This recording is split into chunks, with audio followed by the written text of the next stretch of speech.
Hey, good. Hey, YouTube, what's good? Nightfall here.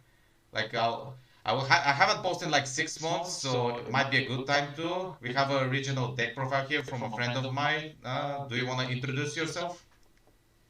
Yeah, my name's Kenny Sember. I got sixth place at the Omaha, Nebraska regional with Chimera Fiendsmith with some level sevens in it. The good level sevens. Yes, level seven Kashtira cards, everyone's favorite. Sounds good. Before we begin the deck profile, do you want to like shout out anybody? Oh yeah, for sure. Shout out to you. Obviously, you helped me a lot with the list and just a lot of encouragement in general. Shout out to Keenan Patrick, who's also a member of this channel. He, in reality, was kind of like the creator of this goo. Like we just kind of went back and forth on what goes in it. Um, Literally said to him, I was like, "Hey man, what if we just threw cash cards into the deck?" And he was like, "Oh, let me hit you up at that in a second." So he just sends me a list. So shout out to Keenan. Shout out to my friends who I traveled up with: Adam, Bash, Brian, Matt, uh, everyone at home for the encouragement on taking Chimera to this regional after the disaster that was St. Peter's. So um, also shout out to Luke Sacco because we had an incredible night the night before. He knows Yeah. what I'm talking about. Yeah, sounds good to me. Okay, let's start with the deck profile. So let's start with the Chimera cards. Like three Gazelle is kind of obvious, three Apprentices like obvious. There were like discussions where we can cut Kuato and Sword Knight to two. What were you thinking about that? Or do you think like we should max out on the starters of this deck? Yeah, after like you and I had talked, and after talking with Keenan on how the deck performed at Houston, we kind of figured the deck needed to be as consistent as possible. So originally it was at two. Even though Mirror Sword Knight is the worst normal summon, it still is like quote unquote full combo, even if it's just the old school combo where you just summon Baphomet. But it ended up just like math wise, just working out correctly to play three, because the deck has to be as consistent as possible as it's a two card combo deck. Yep. Okay, and then there is like the one Baphomet. Do you think that there's a world where we can still play two, or do you think one is fine? Because second one sometimes comes up.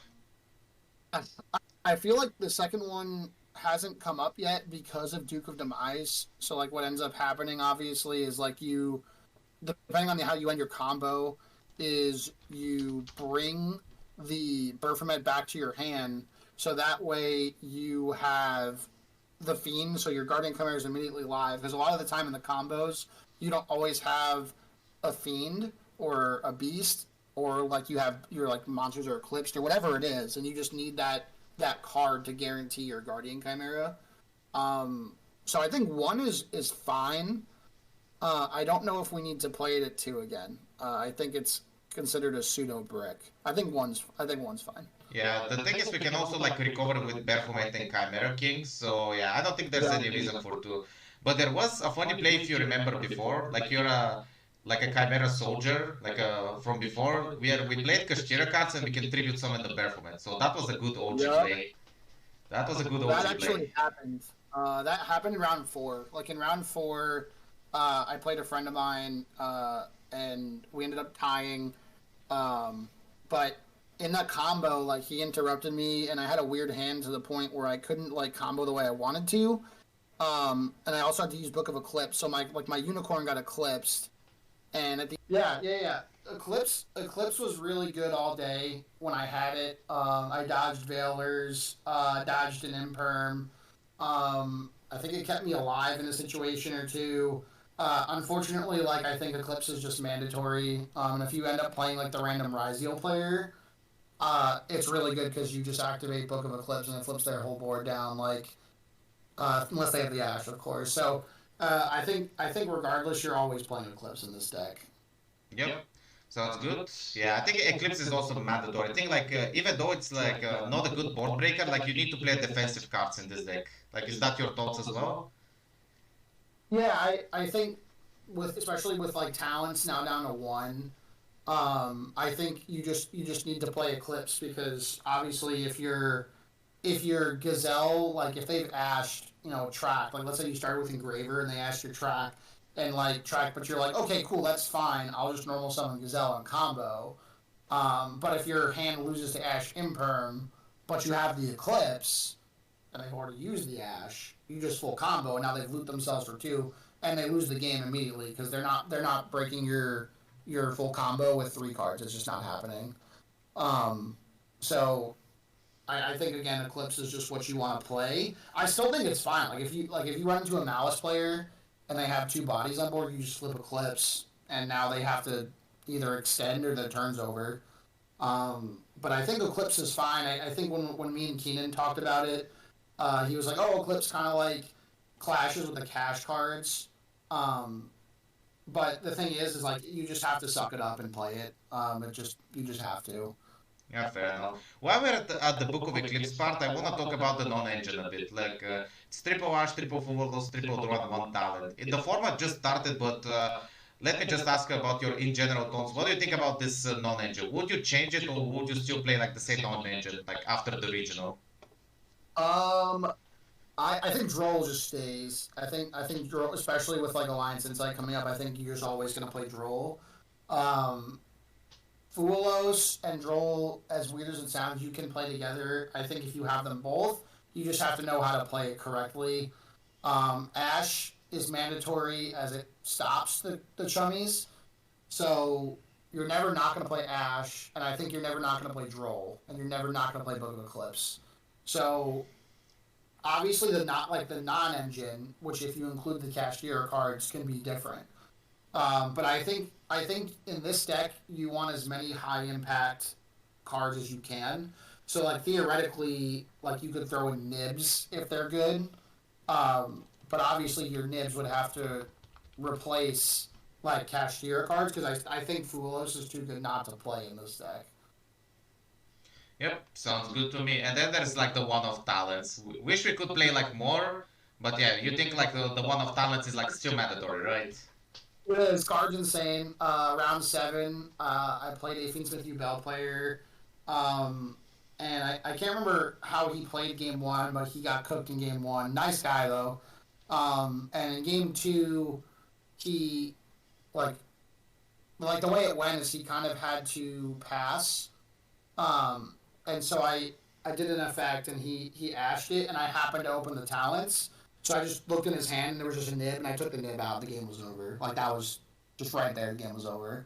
And then round 1 we had a really funny interaction that I meant to message you about. Like I played Draco Cash, and my opponent ended up having Monarchs Erupt, but I guess he didn't know how his cards worked. So like I went Talons to take, so he wouldn't have the tribute summon monster, and he just was like, yeah, that's fine. And then he tried to, for some reason, he tried to resolve Majesty Maiden after he said it was fine to resolve, and then it turns out he had Monarchs Erupt. So, really crazy card. I think Konami made the right decision putting it down to 1, but because it's at 1, it's just mandatory. The card's way too strong. Yeah, fair enough. What do you think about triple tactical thrust in general? Like, it adds talents, but there is like an issue with discarding Chimera. You cannot like add anything else that's broken in the deck. Do you think we should play this card in the future, or do you think it's like not worth it? I'd say possibly, because there were times where I would play Thrust in the side, and I'd play cards like DDG, for different Dimension Ground, or Dimensional Barrier, and obviously you could search Storm or Duster with it. But in the main deck, really Tract is really your only target. Or if you're going second, it's Talent. So I think in Chimera Fiendsmith going forward, what you want to do is probably just side it. If you're gonna play, I don't think you can main deck Thrust. Okay, fair enough, fair enough. And yeah, let's move to the Fiendsmith part. The most boring part out of everyone's deck, I know, but we have to go through it. But yeah, we have triple engraver at first. Do you think, okay, in this deck there was like thoughts about cutting it out to 2? Not because of the price, of course, but like just because like this sometimes you clock on your Fiendsmith card. So do you think we should play 3, or it's possible to play that too? Honestly, and this is gonna sound crazy, but I think if you're not playing Air Leader, I think you can play it at 2. I don't think you want to. I think you probably should max out on it because it's a god card. Like Engraver's just insane. Obviously, like Droll is no good, but you in this deck you're always playing around Droll. Like your first action is to try to get Chimera Fusion to your hand. So like obviously you're not like when your first action is not Engraver unless you absolutely have to do it. So I think you still want to see it though because it also serves as an extender. A good friend of mine always like when we talk about like technical play, he'd be like, okay, you want to like play, and then if you're depending on your hand, you just hold that Engraver. You hold it, and so then your opponent like literally gets demoralized when Engraver's your last card because they just lose the game from there. So I really do think that Engraver 3 is probably correct. I think you can try it too and see how it goes for you. Yep. Fair enough. And then we have like the one Lacrimal, which I think it's kind of mandatory at this point to play this card. The follow-up it produces is insane. So, and you also play like the Magnum the extra deck, which we're gonna talk about like in a bit.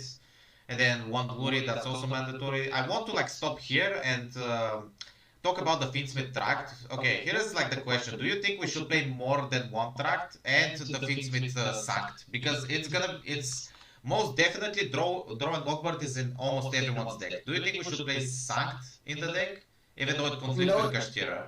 Yeah. It's funny because Keenan Patrick talked about that in his combo video. Shout out Keenan. Yeah, shout out Keenan. For that video is over on Gaming Metro if you want to check it out. I'm gonna put it right here. Yeah, I'm gonna put it right here. But he talked about Sanct in his list about playing around Droll. And he's like, okay, well maybe you don't care about that extra Light Fiend. I personally haven't tested enough with the combos of the deck to understand that. So I think if you have tested with Sanct and it works for you, then play it because playing around Droll is like paramount in this deck. So if like once I figure out the Sanct combos, like if it works for me, I'm gonna play it. Especially because it's like another Engraver target. Like if you want to play that card like going second. It's another card where you can possibly add more advantage if you have Necro equipped out. Because like sometimes if you open incorrectly, that Engraver kind of just sits in your hand and it stinks. Like if you side the Paradise out and you've opened the tract with the Engraver, you don't have a target. But if you play the Sanct, then you do have that target, and now you can add additional advantage off of Necro equip. So I think that's a personal preference, and additional testing, we'll see if I like it or not. Yep. And then there's the Fiendsmith Paradise. So how was this card for you at the regional? Like in Chimera you played it. It was crazy? Card's amazing. I think the card's amazing. I think it just adds that extra layer of interruption to your board. Like your opponent looks at your Chimera board, they're down a card. They might be playing into a Caesar. They might be playing into. They know they're playing into Guardian Chimera.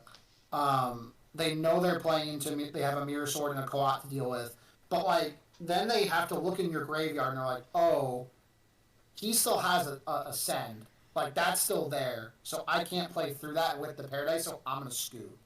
Like so, I think that extra layer of interruption is incredible. Yep.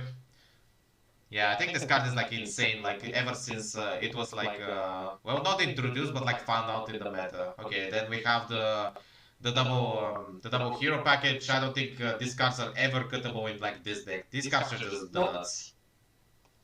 Insane. And the fact that Necrom is searchable off of Gazelle is so sick.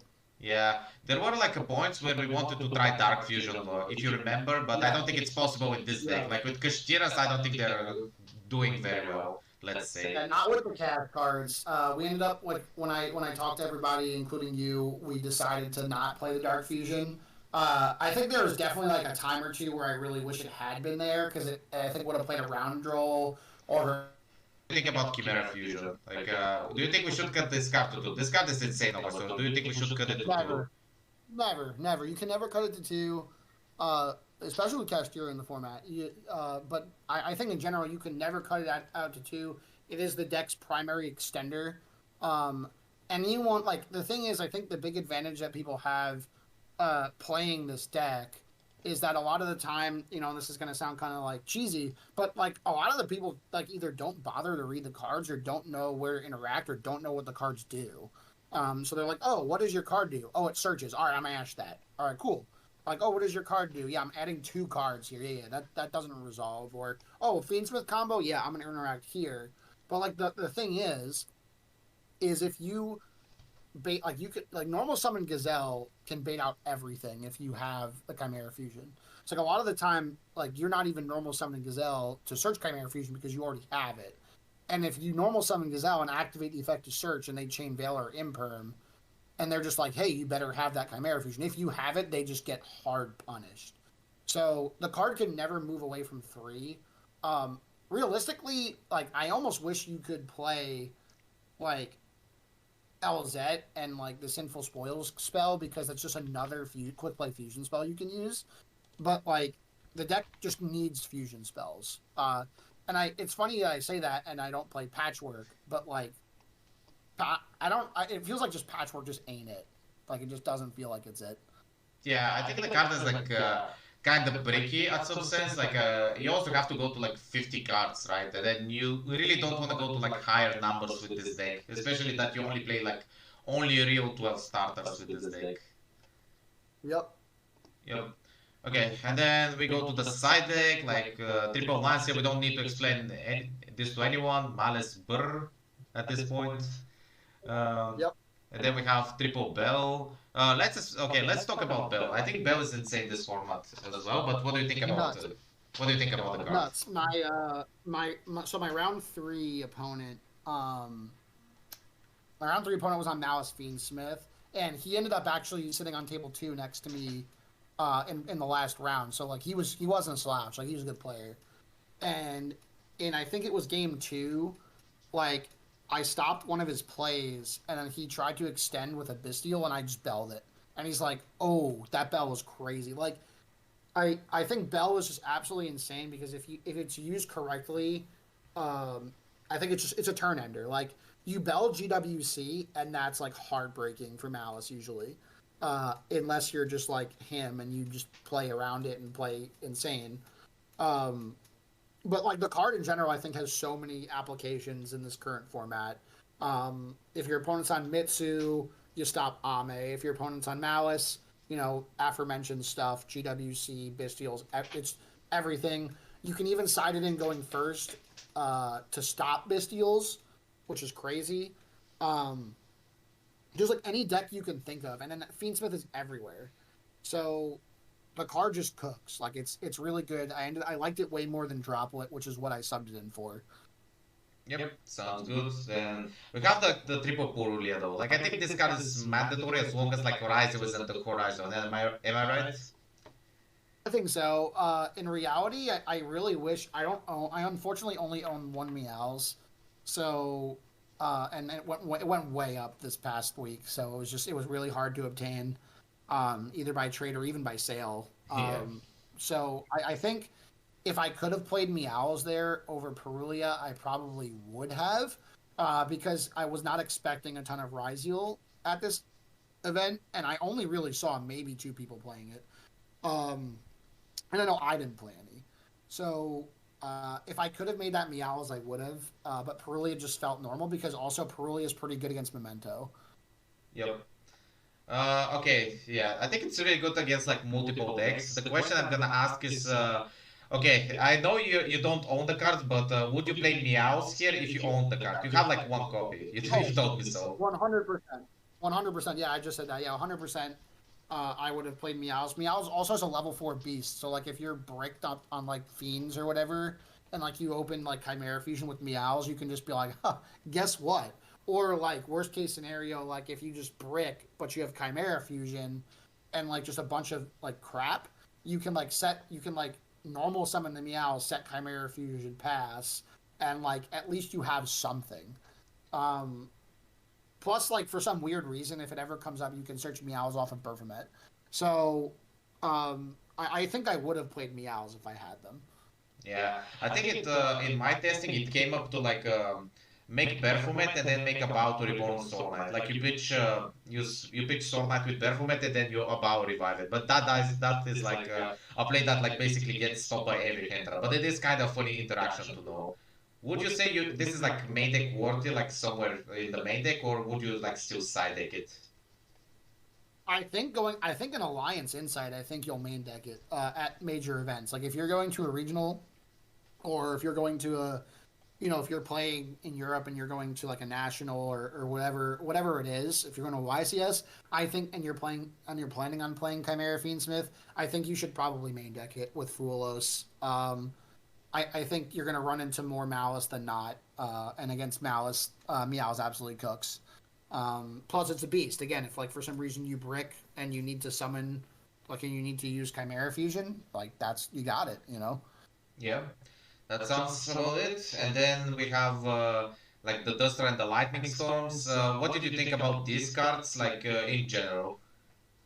I'll never cut that in this format. I That's another thing I talked about with Keenan a while ago when he topped, and that's the funny thing is literally Keenan also got sixth. He also went X11 with Chimera Fiendsmith. And so his list had Perulia. And then I saw Storm and Duster, and I talked to him about that, and he was like, Storm and Duster are crazy. I think he's like, I think you should absolutely play it. And then like obviously at my locals, there's a ton of Blue Eyes, so I expected maybe there be some of that, but the card is just way too many applications. Malice sets a ton. Um, I think it ended up going really crazy against the Fire King player in round 5. Like I ashed his Ulcanix and he like set 3 and passed, and then I stormed him, and he like he had Skyburn for some reason and didn't activate it, but it was like Skyburn double imperm, and I was like, oh sick, like I win, like so I think. And then there's another came up again. Crystron Cash player got trolled. Special to monsters in attack mode. Unicorn and Fenrir. I went Lightning Storm Call attack monsters and he lost. So I think that card is just way too good not to play in your deck, and I think you can OTK. So I think if you want to try evenly, you can. But I think Lightning Storm and Duster are just preferable. Yep, that's yeah. I think those cards are also crazy in this format. Like it just in a format where it's open, like these cards are always like crazy against like multiple decks. But yeah, and then we have like triple judgment. Okay, did you think there was like a better card going first? For example, lightning. For example, like solemn strike, or do you think like judgment is just the best going first card? So I think Judgment was where it's at. It came up a few times. I had a big local tournament the Thursday before, and it came up twice. Judgment stops breakers, which if depending on what you're playing against, like Crystron Cash is going to have Droplet. Memento is going to have Droplet. Droplet just I think absolutely cooks, and so I think you want to have a way to stop that. And I think you most of the time you don't want your Chimera Fusion getting blown out of the back row. So I think Judgment is fine, and obviously if like you stop like a really important summon, that's nuts. So I know I had people in the chat saying like, oh, why don't you just play Diabells? It does the same thing, and I was like, it absolutely does not. And Diabells requires you to set that whole situation up, before it hits the field. So I think I don't think I'd change Judgment to Strike, although I did test Strike a little bit, and Strike was pretty good. But I just think Judgment in general, like, if you're going into game 2 going first, if you're going to game 3 going first, I just think it protects you a little bit more than Strike does. Yep. Yeah. Okay, that makes a lot more sense. Not playing strike. Okay, and then we go to the extra deck. We have the Desiree. I don't think this is like it needs explanation. Like at the very least, you have Paradise in your deck. So okay, then the thing I want to mainly talk about is like one Performant. You did tell me like a second one came up, but what would you cut in the extra deck if you want to like fit it in? Yeah, I think after a lot of discussion around the horn, I think it would probably have to be Agnum Day. As much as I don't want to cut that card, because I think that card provides just so much versatility and interruption and pushes for damage. But I think it would absolutely have to be that card. Oddly enough, Chaos Angel's name also came up, which is insane to think about because Darklight Chaos Angel is very hard to out. as most people know. So I really think you'd have to think long and hard about which quote unquote flex spot you'd want to cut for that second Baphomet. Um, but I think you'd basically be deciding between Agnum Day, Chaos Angel, and I want to say SP, but I after like extensive testing, I don't think SP is cuttable. I think SP is probably just mandatory in the deck now. So I really think you can only decide between two cards, and it's Agnum Day and Chaos Angel, if you want to play a second Baphomet. Fair enough. And then we have like the one Chimera King. Like this card is just the full veloz killer. Like we used to say, like this card is just insane. It's also like provides insane follow up. And then we have like the Necroquip, Guardian Chimera, and then the new card Duke of Demise. We talked about it in the Chimera chat in the Discord, and some people like don't think this card is like mandatory. What do you think about that? Duke Dennis is 100% mandatory. Shout out Tyler Bendel for that. He wanted to make sure I'd call him that. But I think that card is. I don't think you can't cut that card anymore. I think that card is part of your main combo line. You're almost always going to it because you have so many normal summons in the deck. Like pretty much every time, like I would go and I'd bait out one or two interruptions, I'd start comboing, and then I'd be like, oh okay, like there's really no other line for me here than the Duke. And not only that, but everyone always forgets that the Duke is recursion. So like for me, I started comboing. I had to do this or that, and then I really was like, okay, I need a card in my hand, or I only have illusions in my hand, and unfortunately, if I Book of Eclipse, so like sometimes I have Chimera Fusion and Book of Eclipse set. If I Eclipse, I can't Fusion summon without a Beast or a Fiend, or without a Fiend, and so Duke of Demise will add you the Baphomet back, and then you use Baphomet out of your hand, and now you also have an additional body on the field who's going to search you follow up. Or obviously you can Duke of Demise your Engraver and then activate Engraver. So I don't think you can cut Duke of Demise for the foreseeable future. I think you most likely, depending on your preference, will cut Aerial Eater for it. Yep, fair enough. And then we have Magnum the Reliever. Do you think this card is like still mandatory in the deck, or do you think it's like cuttable? That honestly might be one of the other names you can consider, but I always have like too many situations that come up where, like especially if I have double Chimera Fusion, where you make the Magnum because it's that additional form of interruption, and it kind of works out. Like you get follow up, you draw a card off of it. It's removal. You do have to banish a Chimera Fusion for it. But it is also a light fiend, so you can recycle it really easily.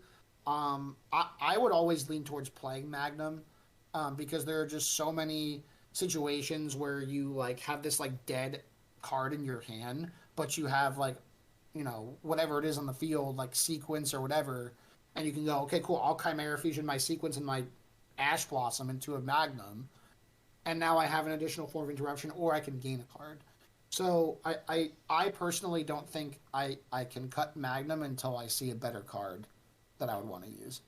Yep, fair enough. We talked about Chaos Angel already, and then we have like the Caesar. Do you think we should replace this guy with another rank 6, or do you think like Caesar is just like let's say not replaceable like by anything? Caesar's a god card. Honestly, there were people who talked about it getting hit on the list, like just getting completely banned. I think Caesar is just way too good. Decks like Memento have Memento Fusion, Breakout. That's two special summon cards. Bone Party. Those all get negated by Caesar. And then Malice, obviously, you can belt. You can hit GWC.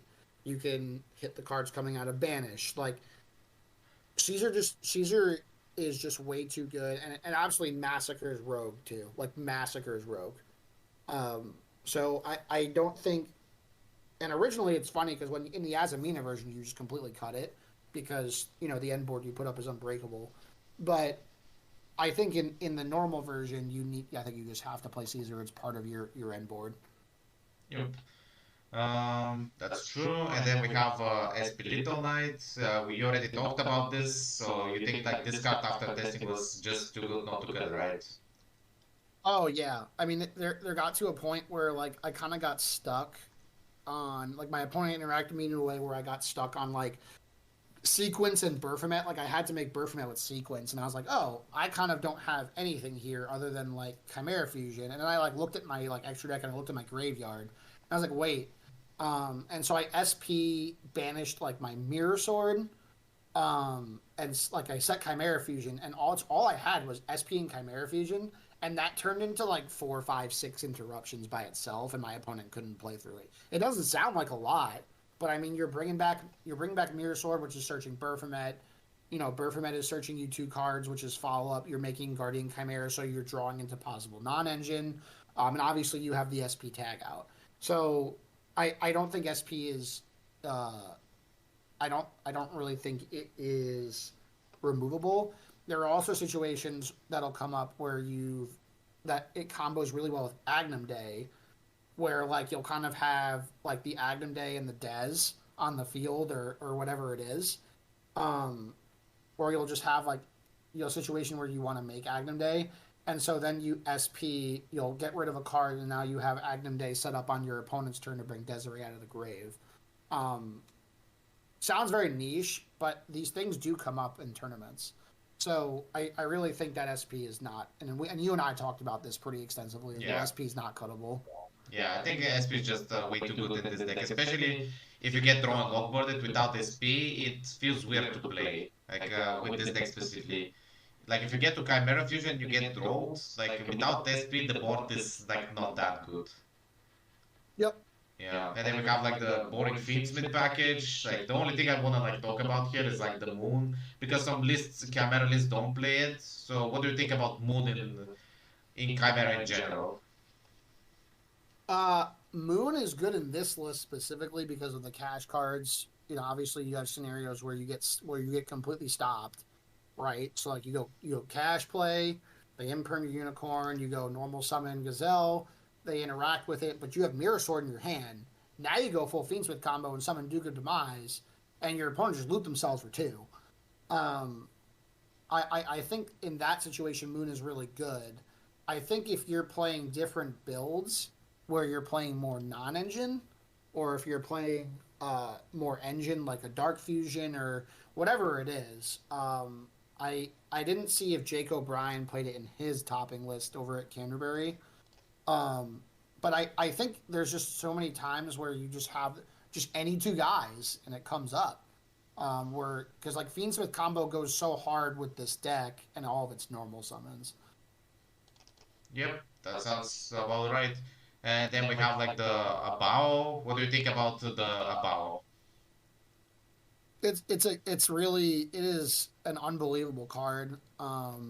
If I had the read that my opponent didn't have any more hand traps, I always went for it because it just adds that extra layer of interruption on your opponent's turn. Like I know I just put that card on the field and my opponent like saw the cards I had and they're like, yeah, I'm about just completely checks the rest of my board. I can't deal with it.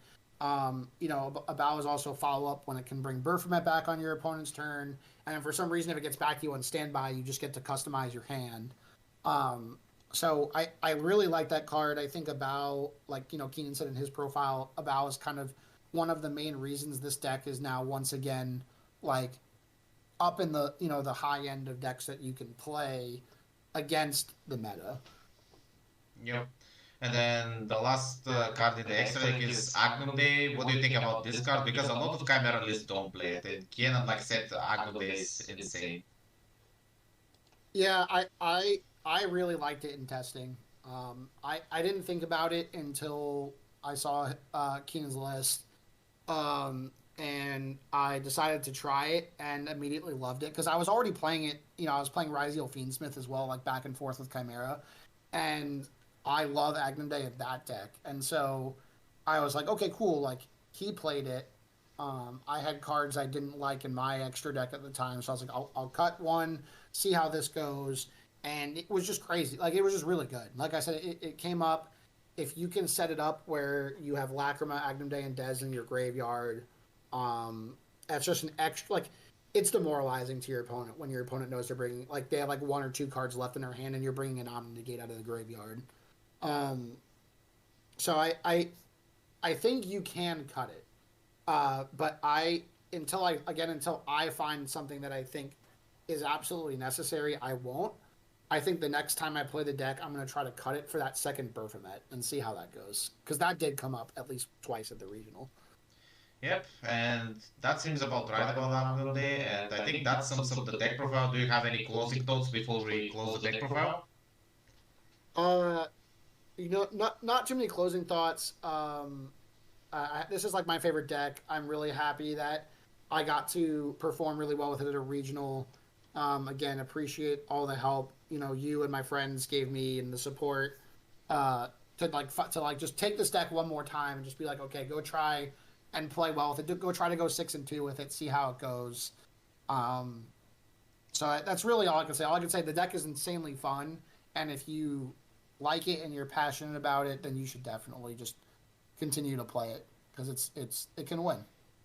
Yep. That sounds about alright. I hope we see more from the Kenny in the channel in the future. I hope we see him on the top tables again with Chimera, even with another deck, I would say. And yeah, see everyone until next time.